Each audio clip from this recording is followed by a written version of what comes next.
We have a 0.60 moles per dm cubed solution of Fe nitrogen 3. We want the concentration of nitrate ions. The formula is Fe nitrogen 3. Each unit contains 3 nitrate ions for every 1 iron ion. In solution, Fe nitrogen 3 dissociates as follows. Fe nitrogen 3 gives Fe 3 plus 3 nitrate ions. The concentration of nitrate ions is 3 times the concentration of Fe nitrogen 3.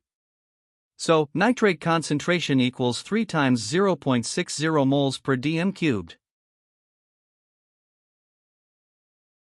Calculating gives us, nitrate concentration equals 1.80 moles per dm cubed. So the correct answer is option D.